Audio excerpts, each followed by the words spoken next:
आखिर एक बहू क्या क्या सहे। बहू ओ बहू कहाँ मर गई हो, बिमला देवी ने आवाज़ लगाई।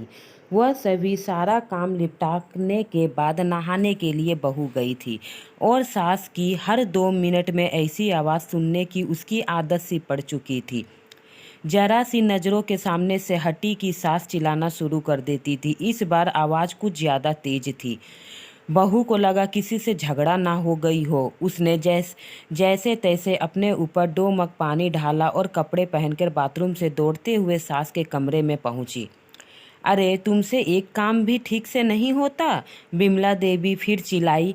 क्या हुआ माँ जी, उसने डरते डरते पूछा। क्या हुआ, देखती नहीं पागल, ये कमरे में पानी पड़ा है, आज पोछा नहीं लगाया था क्या? अभी कहीं मैं गिर जाती तो मेरी हड्डी पसली टूट जाती, बिमला देवी ने चिल्ला कर कहा। लगाया तो था माँ जी, उसने धीरे से कहा।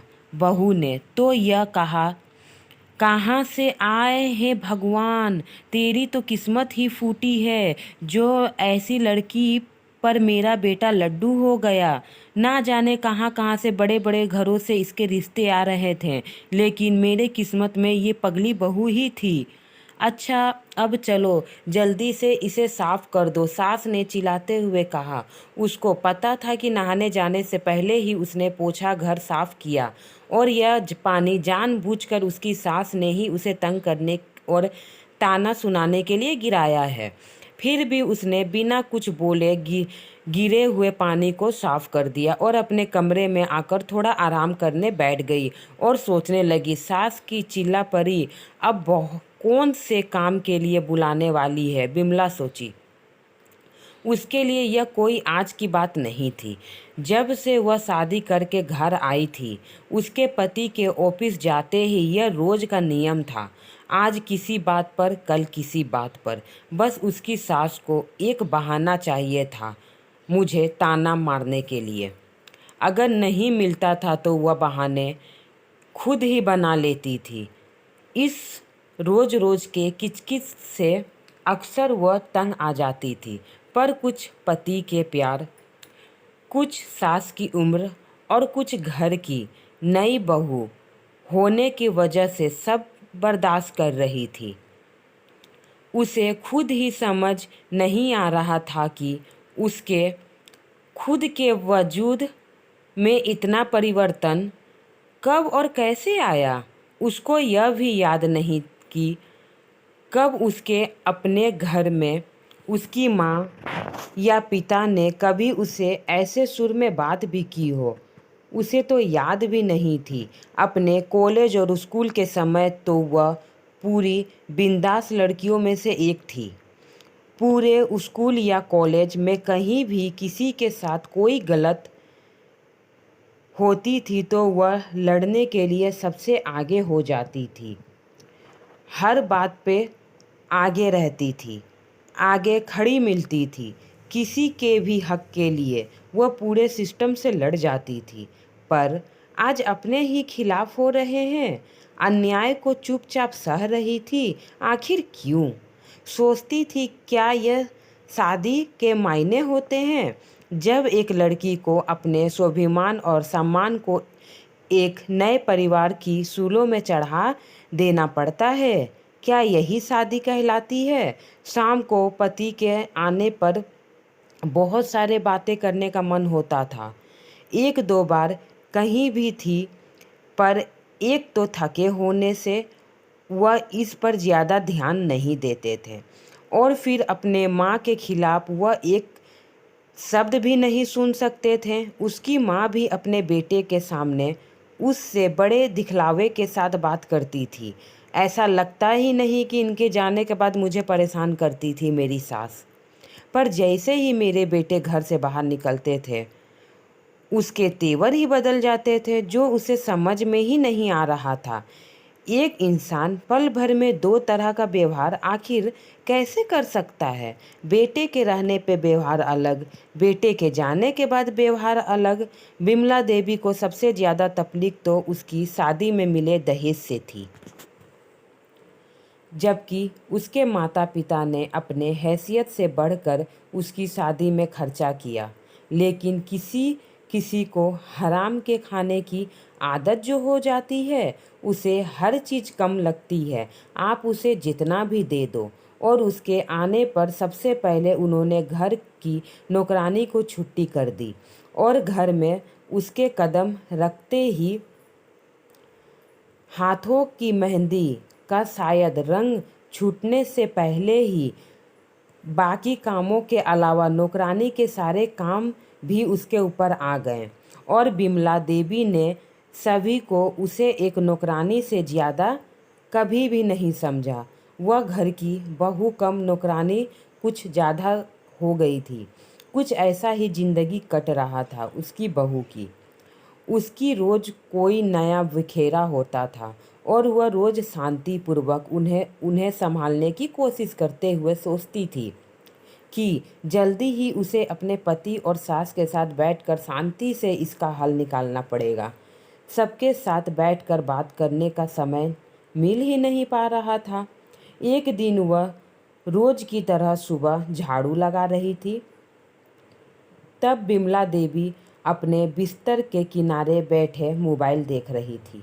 अचानक जैसे ही वह झाड़ू लगाते लगाते अपनी सास के पास पहुंची, उसने बिना कुछ देखे बहू को जोर से लात मारी जानबूझकर और चिल्लाई, अरे कुछ अकल भी है या घास चरने गई है तुम्हारी अकल? जब मैं कुछ कर रही होती हूँ तभी तुझे काम सूझता है। अभी ही मेरे कमरे में झाड़ू लगानी थी तुझे। क्या तुझे नहीं पता कि मुझे धूल कितनी एलर्जी होती है? तुम्हें कुछ भी नहीं मालूम है क्या?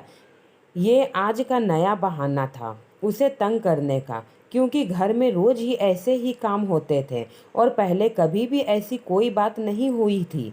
फिर भी वह अपनी सास के व्यवहार को जानते हुए बहुत संभल कर काम करती। उसके द्वारा दिखाए जगह पर सफाई के लिए जैसे ही थोड़ा झुकी, ना जाने किस झोंक में बिमला देवी ने जोर से पैर दोबारा मारा और वह कंधे के बल जा गिरी। जब तक वो खुद को संभालती उसका सिर सामने के दीवार से टकराया और वह ड्राम से गिर पड़ी। बिमला देवी चिल्ला उठी, क्या हुआ कल मुही? मर गई क्या? उठ, क्यों नहीं रही हो? बचा हुआ काम कौन करेगा? चल उठ। वह उसकी कुछ बातें सुन तो रही थी पर समझ में नहीं आ रहा था और बड़ी हिम्मत करके जैसे तैसे वह उठने की कोशिश कर ही रही थी कि बिमला देवी ने फिर ठोकर मार दी और सिर दोबारा दीवार से टकरा गया। अब उसे और कुछ भी समझ में नहीं आ रहा था। इस बार बहू बेहोश हो गई थी। सास बड़बड़ाते हुए उसे कोसती रही। जब तक उठी तो बिमला देवी ने हाथ पांव फूलने लगे। अरे ये क्यों नहीं उठ रही है? और तुरंत अपने बेटे को घर आने के लिए फ़ोन किया। पति उसे तुरंत आकर हॉस्पिटल ले गए तो बिमला देवी भी साथ साथ आई और एडमिट कराने के लिए कराते समय भी बड़बड़ा रही थी।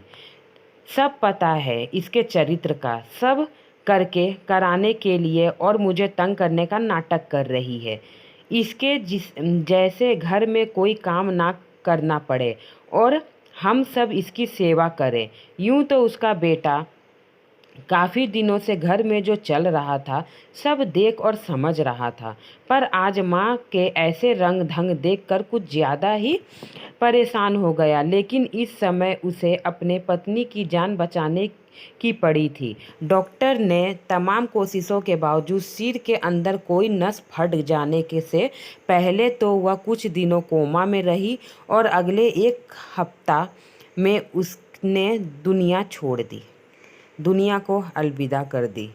वक्त के साथ साथ बातें कहाँ छुपती है। धीरे धीरे पड़ोसियों की जुबान पर उसके पति बिमला देवी के बुरे बर्ताव की बातें सामने आने लगी, जिसमें बिमला देवी के बेटे का भी नाम आ रहा था।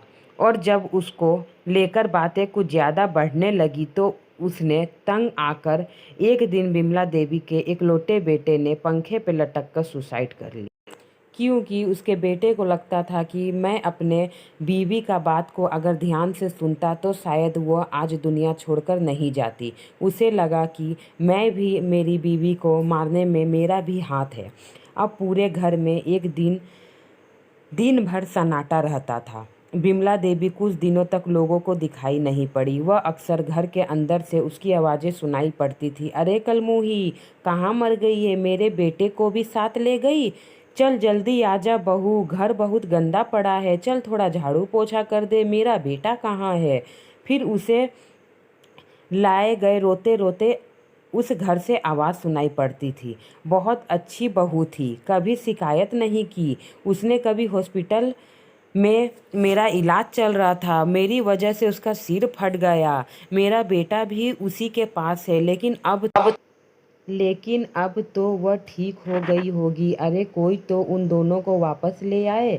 सबकी उसे कुछ नहीं कहूँगी, मैं नहीं डांटूंगी। कुछ दिनों के बाद पता लगा कि उसके किसी दूर के रिश्तेदार ने उस मकान को जड़ बहुत ज़्यादा दामों में उसे बेच दिया, क्योंकि बिमला देवी को पागलखाने में भर्ती होने के बाद उस मकान को देखने वाला कोई नहीं बचा था।